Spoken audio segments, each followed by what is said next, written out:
2020년 11월 3일 시행된 미국 대통령 선거가 치열한 접전 끝에 막바지에 이르렀는데요.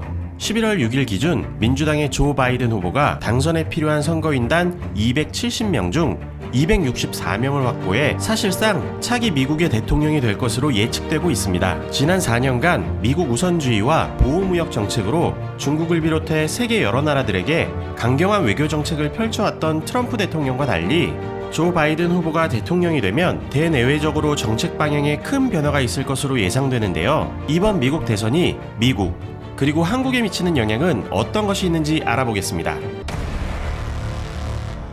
조 바이든 후보의 정책을 두 개의 키워드로 말한다면 친환경 에너지 혁신과 뉴딜형 정책이 있는데요. 트럼프 대통령이 들고 있는 팻말에 석탄을 캔다라는 문구처럼 트럼프 대통령은 환경보다는 경제개발 중점으로 정책을 펼쳤다면 바이든 후보는 환경 중심 정책으로 신재생 에너지 분야 개발에 10년간 약 1조 7천 달러의 금액을 투자할 것으로 알려져 신재생 에너지와 친환경 에너지 관련 기업의 상향이 예상되고 있습니다. 두 번째는 뉴딜형 정책을 펼쳐 일자리 창출과 소득 양극화 완화를 위한 움직임이 있을 것으로 보이는데요. 코로나19로 위축된 미국 경제에 4년간 7천억 달러를 투자해 일자리 500만 개 창출과 법인세 28% 인상, 최저임금 시간당 15달러로 인상을 내걸었는데요. 상위 20%의 고소득층에게는 세금 부담을 올려 93%의 세금 인상분을 확충하려는 전략까지 가지고 있습니다. 그렇다면 트럼프 대통령과 다른 양상의 정책을 내세운 바이든 후보의 시대가 열리면 앞으로 한국 경제에는 어떤 변화가 있을까요?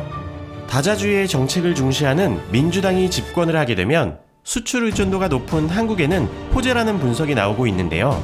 현대경제연구원의 보고서에 의하면 바이든 당선 시 한국 GDP 성장률은 최대 0.4% 증가하고 한국의 수출 증가율은 최대 2.2%까지 높아질 것으로 내다보고 있어 한국 경제에 긍정적 효과가 클 것으로 예상되고 있습니다. 친환경 에너지 정책을 지향하는 조 바이든 정책상 전기차 시장도 더 빠르게 성장할 것으로 기대되는데요. LG화학과 SK이노베이션 같은 배터리 관련 기업들과 풍력, 태양광 분야의 에너지 기업들의 긍정적인 효과가 예상되고 있으며 이 외에도 무역 관세 완화로 자동차 시장과 강철 산업의 회복뿐만 아니라 5G 산업에도 영향을 미칠 것으로 내다보고 있습니다. 어느 때보다 뜨거운 열기 속에 지금까지도 수많은 파장을 일으키고 있는 2020 미국 대선, 트럼프 대통령의 임기가 얼마 남지 않은 시점에서 트럼프와 바이든의 법적 소송 공방으로 진흙탕 싸움이 예상되고 있는데요. 그 결과는 미궁에 빠지게 된 현재 과연 차기 미국 대통령의 주인공은 누가 될까요? 지금까지 상암동 투비였습니다.